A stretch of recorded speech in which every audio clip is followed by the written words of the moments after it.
నమస్కారం. ఈరోజు మనం భారతదేశంలోని పెన్షనర్ల పరిస్థితి గురించి కొంచెం లోతుగా చర్చిద్దాం. నమస్కారం. మన చేతిలో ఉన్న కొన్ని నివేదికలు, కథనాలు చూస్తుంటే ముఖ్యంగా ఎంప్లాయీస్ ప్రావిడెంట్ ఫండ్ ఆర్గనైజేషన్ అంటే ఈపీఎఫ్ఓ పరిధిలోకి వచ్చే వారి పరిస్థితి ఆ, చాలా ఆందోళనకరంగా ఉంది. అవును, ఈరోజు మనం కొన్ని కీలకమైన ప్రశ్నలకు సమాధానాలు వెతకబోతున్నాం. అంటే ప్రభుత్వం హామీ ఇస్తున్న కనీస పెన్షన్తో అసలు బతకడం సాధ్యమేనా? చాలా ముఖ్యమైన ప్రశ్న. అలాగే సుప్రీంకోర్టు తీర్పు ఇచ్చినా కూడా అధిక జీతాలపై పెన్షన్ కోసం లక్షలాది మంది ఎందుకు ఇంకా ఎదురు చూస్తున్నారు? దాని వెనుక చాలా కారణాలున్నాయి. అంతిమంగా పెన్షనర్ల జీవితాలను సులభతరం చేయాల్సిన ఆధునిక టెక్నాలజీ ఎందుకు విఫలమవుతోంది? మనకు అందిన ఈ సమాచారం ఆధారంగా ఈ సమస్యల వెనుక ఉన్న అసలు కారణాలను అర్థం చేసుకునే ప్రయత్నం చేద్దాం. ఖచ్చితంగా. మనం చూడబోయే ఈ పత్రాలు కేవలం అంకెలను, గణాంకాలను మాత్రమే చూపించడం లేదు. ప్రభుత్వ విధానాల ప్రకటనలకు, క్షేత్రస్థాయిలో పెన్షనర్లు అనుభవిస్తున్న కఠిన వాస్తవాలకు మధ్య ఉన్న అగాధాన్ని మన కళ్లకు కడుతున్నాయి. అవును, సామాజిక భద్రత అనే పెద్ద మాటకు అసలు అర్థమేమిటి అని ప్రశ్నించేలా చేస్తున్నాయి. సరే, అయితే ఆ సామాజిక భద్రతలో మొదటి అంశంతోనే మొదలు పెడదాం. ప్రభుత్వం చాలా గర్వంగా గ్యారంటీడ్ మినిమం పెన్షన్ అని చెప్తోంది. వినడానికి చాలా బాగుంది, కానీ వాస్తవంలో ఈ మొత్తం ఎంత? మన దగ్గరున్న కార్మిక మరియు ఉపాధి మంత్రిత్వ శాఖ పత్రాల ప్రకారం బడ్జెట్ మద్దతుతో అందించే ఈ హామీ ఇవ్వబడిన కనీస పెన్షన్ నెలకు కేవలం 1000 రూపాయలు. ఒక్క నిమిషం, నేను సరిగ్గానే విన్నానా? నెలకు 1000 రూపాయలా? అవును, 1000 రూపాయలు మాత్రమే. అంటే రోజుకు సుమారు 33 రూపాయల. ఈ రోజుల్లో ఒక పూట భోజనం కూడా రాని డబ్బది. 2026లో ఈ మొత్తంతో ఒక మనిషి ఒక నెల మొత్తం ఎలా బతకగలడు? ఇది నమ్మశక్యంగా లేదు. అదే ప్రశ్నను ఈ నివేదికలు చాలా బలంగా లేవనెత్తుతున్నాయి. ఇది కేవలం తక్కువ మొత్తం కాదు. పెరుగుతున్న ద్రవ్యోల్బణం, ముఖ్యంగా వృద్ధులకయ్యే వైద్య ఖర్చులు, నిత్యావసరాల ధరలను పరిగణనలోకి తీసుకుంటే ఈ మొత్తం ఒక రకంగా వారిని అవమానించడమే అవుతుంది. నిజానికి మన దగ్గర ఉన్న ఒక కథనంలో వాడిన మాటలు చాలా తీవ్రంగా సూటిగా ఉన్నాయి.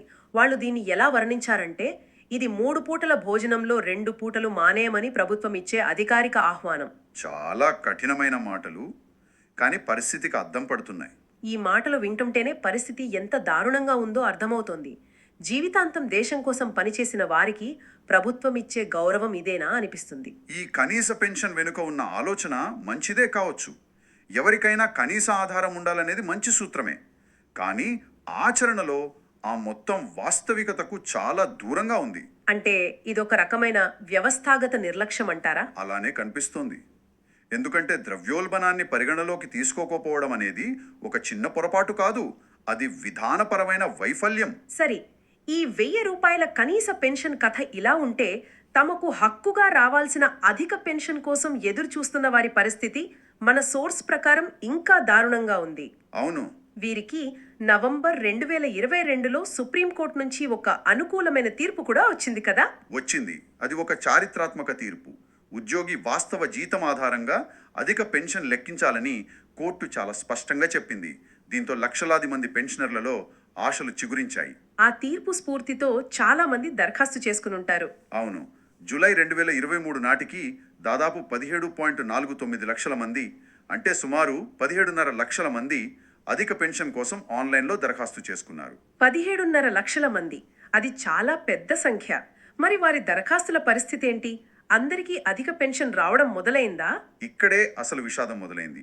మన చేతిలో ఉన్న ప్రభుత్వ సమాచారం ప్రకారం 2025 ప్రారంభం నాటికి ఆ 17.49 లక్షల మందిలో కేవలం 21,885 మందికి మాత్రమే పెన్షన్ పేమెంట్ ఆర్డర్ అంటే పీపీఓ జారీ చేయబడింది. ఏంటి, కేవలం 21,000 మందా? అంటే మొత్తం దరఖాస్తులలో కేవలం 1.2% మాత్రమే ప్రాసెస్ అయ్యాయన్నమాట. ఇది నమ్మలేకపోతున్నాను. అవును, 1% కన్నా కొంచెం ఎక్కువ, అంతే. అసలు ఈ పీపీఓ అంటే ఏమిటి? దాని ప్రాముఖ్యత ఏంటి? పీపీఓ అంటే పెన్షన్ పేమెంట్ ఆర్డర్. ఇదొక అధికారిక పత్రం. దీన్నొక తాళం చెవిలా భావించవచ్చు. ఈ పీపీఓ జారీ అయితేనే ఒక పెన్షనర్కు అధికారికంగా పెన్షన్ వారి బ్యాంకు ఖాతాలో జమ అవడం మొదలవుతుంది. ఓ అలాగా. అది లేకుండా ఎన్ని దరఖాస్తులు చేసుకున్నా, ఎన్ని తీర్పులొచ్చినా ప్రయోజనం శూన్యం. అంటే 98% మందికి పైగా దరఖాస్తుదారులు ఇంకా ఆ తాళం చెవి కోసమే ఎదురు చూస్తున్నారన్నమాట. సరిగా అదే. ఈ వేగంతో పనిచేస్తే మిగిలిన దరఖాస్తులన్నీ ఎప్పటికి పూర్తవుతాయి? దీనిపై ఏదైనా అంచనా ఉందా? ఉంది. కానీ ఆ అంచనా వింటే నవ్వాలో ఏడవాలో అర్థం కాదు. ఈ నివేదికలో ఒక లెక్క వేశారు. ఇదే 1.2% ప్రాసెసింగ్ వేగంతో పని కొనసాగితే దరఖాస్తులన్నీ పూర్తి చేయడానికి 2150 సంవత్సరం వరకు పడుతుందని అంచనా. 2150 అంటే ఇంకో 100 సంవత్సరాలకు పైగానా? ఇది హాస్యాస్పదంగా ఉంది. హాస్యాస్పదంగా అనిపించిన లక్షలాది మంది పెన్షనర్ల జీవితాలతో ముడిపడి ఉన్న తీవ్రమైన విషయం ఇది. వారిలో చాలామంది ఆ సమయం వరకు జీవించి ఉండకపోవచ్చు. ఇది కేవలం పనిభారం వల్ల జరుగుతున్న జాప్యమా, లేక దీని వెనుక ఇంకేమైనా వ్యవస్థాగత కారణాలు ఉన్నాయా? ఎందుకంటే ఇంత జాప్యం సహజంగా అనిపించడం లేదు. మీ అనుమానం సరి అయినదే. ఈ పత్రాలు కూడా అదే విషయాన్ని సూచిస్తున్నాయి. ఇది కేవలం సిబ్బంది కొరత వల్ల జరుగుతున్న జాప్యం కాదు. దీని వెనుక కొన్ని విధానపరమైన నిర్ణయాలున్నాయని స్పష్టంగా తెలుస్తోంది. విధానపరమైన నిర్ణయాలా? అవును. ముఖ్యంగా ప్రో రాటా లెక్కింపు పద్ధతి గురించి మన సోర్స్లో ప్రస్తావించారు. ప్రోరాటా అదేమిటి? దయచేసి కొంచెం సులభంగా వివరించగలరా? తప్పకుండా. ప్రో రాటా అంటే నిష్పత్తి ప్రకారం విభజించడం. ఇక్కడ ఈపీఎఫ్ఓ సుప్రీంకోర్టు తీర్పు స్ఫూర్తిని దెబ్బతీసేలా ఈ పద్ధతిని వాడుతోందని ఆరోపణలున్నాయి. ఎలా? ఉదాహరణకు ఒక పెన్షనర్ 30 సంవత్సరాలు పనిచేశారనుకుందాం. వారి పూర్తి సర్వీస్కు అధిక జీతంపై పెన్షన్ లెక్కించాలి కదా.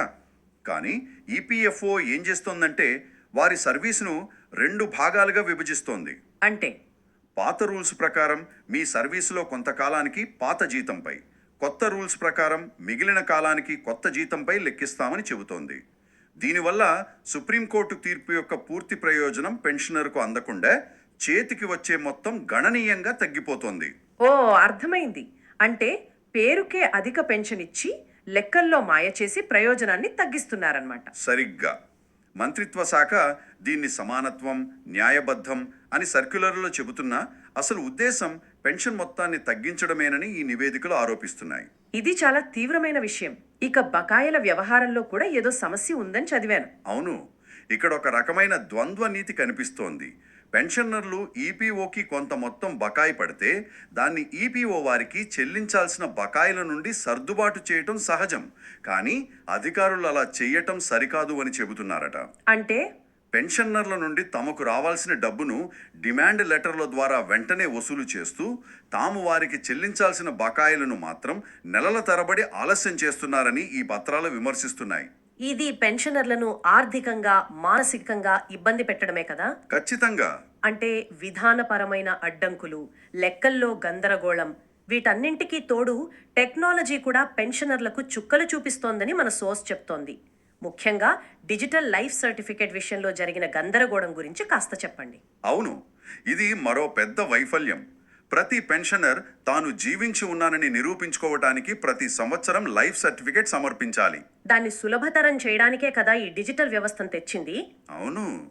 వృద్ధులు ఆఫీసుల చుట్టూ తిరగకుండా ఈ ప్రక్రియను సులభతరం చేయడానికి డిజిటల్ లైఫ్ సర్టిఫికేట్ అంటే డిఎల్సి వ్యవస్థను ప్రవేశపెట్టారు. ఆలోచన అద్భుతమైనది, కానీ ఆచరణలో ఘోరంగా విఫలమైంది. ఎంత ఘోరంగా? ఈపీఎఫ్ఓ స్వయంగా విడుదల చేసిన ఒక సర్క్యులర్ ప్రకారం 4,49,288 లైఫ్ సర్టిఫికెట్లు 3 సంవత్సరాలకు పైగా పెండింగ్లో ఉన్నాయనట. 4.5 లక్షల మందా? నమ్మలేకపోతున్నాను. అవును, దాదాపు 4.5 లక్షలు. అంటే దాదాపు 4.5 లక్షల మంది పెన్షనర్లు తాము బతికే ఉన్నామని డిజిటల్ వ్యవస్థ ద్వారా నిరూపించుకోలేకపోయారు. దాని పర్యవసానం ఏమిటి? వారికి పెన్షన్ ఆగిపోయిందనే కదా అర్థం? ఖచ్చితంగా. సిస్టమ్ వారిని అన్వెరిఫైడ్గా గుర్తించి వారి పెన్షన్ను నిలిపివేసింది. అయ్యో. ఇక్కడ వైఫల్యం ఎంత తీవ్రంగా ఉందంటే ఇప్పుడు ఈ సమస్యను పరిష్కరించడానికి ఒక స్పెషల్ డ్రైవ్ నిర్వహిస్తున్నారని ఈ నివేదికలు చెబుతున్నాయి. కొత్తగా నియమితులైన సహాయకులతో బృందాలను ఏర్పాటు చేసి సిస్టంలో ధృవీకరించలేకపోయిన పెన్షనర్లను భౌతికంగా వారి ఇళ్లకు వెళ్లి వెతకడానికి పంపిస్తున్నారు. వెతకడానికా? వాళ్ళేమైనా తప్పిపోయారా? ఈ పత్రాన్ని రాసిన వారు దీన్ని సర్చ్ పార్టీలు అని వర్ణించారు. డిజిటల్ ఇండియా అని చెప్పుకుంటున్న మనం మనుషులను భౌతికంగా వెతకడానికి సర్చ్ పార్టీలను పంపుతున్నామంటే ఇంతకంటే పెద్ద వైఫల్యం ఇంకేముంటుంది? ఇది ఒక విషాదకరమైన హాస్యం. కొన్ని కోట్ల రూపాయలు ఖర్చు పెట్టి నిర్మించిన ఒక ఆధునిక డిజిటల్ వ్యవస్థ విఫలమైతే మనం మళ్ళీ పాత పద్ధతుల్లోకి, మనుషులను భౌతికంగా పంపించే స్థాయికి వెళ్ళిపోయాం. ఊహించుకుంటేనే బాధగా ఉంది. ఒక మారుమూల గ్రామంలో మంచాన పడిన ఒక వృద్ధుడి పెన్షన్ ఏదో యాప్ సరిగా పనిచేయలేదని ఆగిపోతే వారి పరిస్థితి ఊహించుకోవడానికే భయంగా ఉంది. ఇక్కడే మనం ఒక పెద్ద చిత్రాన్ని గమనించాలి. ఒకవైపు ఈ వైఫల్యాలు, మరోవైపు ఈపీఎఫ్ఓ తమ విజయాల గురించి గొప్పగా చెప్పుకుంటోంది కదా. అవును, ఇక్కడే అసలు వైరుధ్యం కనిపిస్తోంది. మన దగ్గరున్న ఈపీఎఫ్ఓ నివేదికల ప్రకారం వారు సంస్థాగత కార్యక్రమాలు వంటి పేర్లతో ఆటో క్లెయిమ్ ప్రాసెసింగ్ ద్వారా 50 మిలియన్ల క్లెయిమ్లను పరిష్కరించామని తమ విజయాలను గొప్పగా ప్రచారం చేసుకుంటున్నారు. 50 మిలియన్ల ఆటో క్లెయిమ్స్ ఒకవైపు, తాము బతికే ఉన్నామని నిరూపించుకోలేని 4.5 లక్షల మంది మరోవైపు.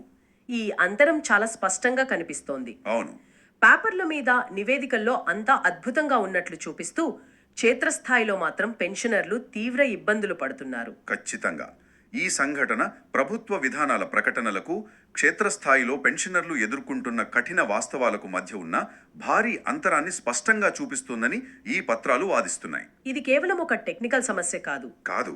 ఇది కేవలం ఒక సాంకేతిక వైఫల్యం కాదు.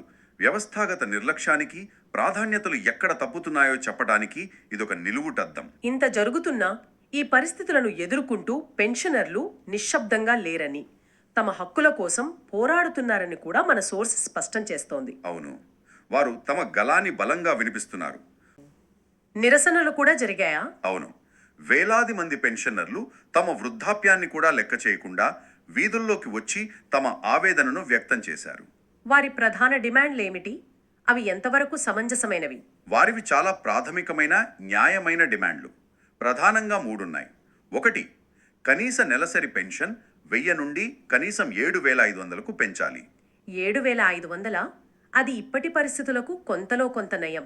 2, డిఏ అంటే కరువు భత్యంను పూర్తిగా పునరుద్ధరించాలి. 3, వారికి వాగ్దానం చేసినట్లుగా సరైన వైద్య సదుపాయాలు కల్పించాలి. డిఏ అంటే కరువు భత్యం. దాన్ని పునరుద్ధరించాలనే డిమాండ్ ఎందుకంత ముఖ్యం? డిఏ అంటే డియర్నెస్ అలవెన్స్. ఇది ఒక రక్షణ కవచం లాంటిది. పెరుగుతున్న ధరల వల్ల, అంటే ద్రవ్యోల్బణం వల్ల పెన్షన్ విలువ తగ్గిపోకుండా ఇది కాపాడుతుంది. అవును కదా. డిఏ ఇవ్వకపోవడం అంటే ప్రతి నెల మీ పెన్షన్ విలువ కొద్దిగా తగ్గించడంతో సమానం. అందుకే దాన్ని పునరుద్ధరించాలనేదే వారి ముఖ్యమైన డిమాండ్లలో ఒకటి. నిరసనలో కమిటీ అధ్యక్షుడు చెప్పిన ఒక మాటను ఈ నివేదిక ఉటంకించింది. అది చాలా శక్తివంతంగా ఉంది. సుప్రీంకోర్టు తీర్పు ఇచ్చినా లక్షలాది మందికి న్యాయం అందడం లేదు. ఆ ఒక్క వాక్యం మొత్తం పరిస్థితిని సంగ్రహిస్తుంది. అవును, అత్యున్నత న్యాయస్థానం తీర్పు ఇచ్చినా దాన్ని అమలు చేయడంలో ప్రభుత్వ యంత్రాంగం ఇంతగా విఫలమవ్వడం నిజంగా ఆందోళన కలిగించే విషయం. ఇది కేవలం అమలులో జాప్యం కాదు, ఒక రకంగా న్యాయ వ్యవస్థ ఆదేశాల పట్ల నిర్లక్ష్యంగా వ్యవహరించడమే అవుతుంది. పెన్షనర్లు తమ జీవిత చరమాంకంలో విశ్రాంతి తీసుకోవాల్సిన వయస్సులో తమ హక్కుల కోసం, గౌరవంగా జీవించడం కోసం రోడ్ల మీద పోరాడాల్సి రావడం కంటే పెద్ద విషాదమేముంటుంది? సరే, ఇప్పటి వరకు మనం మాట్లాడిన విషయాలన్నీ ఒకసారి గుర్తు చేసుకుందాం. నెలకు 1000 రూపాయల కనీస పెన్షన్, అది జీవించడానికి ఏమాత్రం సరిపోని మొత్తం. అవును, అధిక పెన్షన్ కోసం దాదాపు అసాధ్యమైన, అంతులేని నిరీక్షణ. టెక్నాలజీ వైఫల్యం కారణంగా బతికున్నా లేనట్లే లెక్కలోకి వెళ్లి పెన్షన్ ఆగిపోయిన లక్షలాది మంది. అది మరీ దారుణం. చివరకు న్యాయం కోసం వృద్ధాప్యంలో వీధుల్లోకి వచ్చి పోరాడుతున్న పెన్షనర్లు. మనకు అందిన ఈ సమాచారం ప్రకారం ఇది కేవలం గణాంకాల సమస్య కాదు, లక్షలాది మంది జీవితాలకు, వారి ఆత్మ గౌరవానికి సంబంధించినది. అవును, ఈ మొత్తం విశ్లేషణ సామాజిక భద్రత అనే ప్రభుత్వ లక్ష్యానికి, వ్యక్తులు పొందుతున్న వాస్తవ ఆర్థిక ఫలితాలకు మధ్య ఉన్న వైరుధ్యాన్ని చాలా స్పష్టంగా చూపిస్తోంది. ఇది ఏ పెద్ద సంక్షేమ వ్యవస్థకైనా ఒక ముఖ్యమైన ప్రశ్నను లేవనెత్తుతుంది. అదేంటి? విజయాన్ని ఎలా కొలుస్తారు? 50 మిలియన్ల ఆటో క్లెయిమ్స్ను ప్రాసెస్ చేశామని చెప్పే సంఖ్యలాధారంగానా, లేక ఆ పథకం ద్వారా ఒక్క లబ్ధిదారుడికి అందించిన వాస్తవ జీవన నాణ్యత, వారి ప్రశాంతత ఆధారంగానా? మంచి ప్రశ్న. ఈ పత్రాలు చూపిస్తున్నది ఏమిటంటే, మొదటి కొలమానంలో వ్యవస్థ అద్భుతమైన మార్కులు సాధిస్తూ రెండో దానిలో పూర్తిగా విఫలమవుతోంది.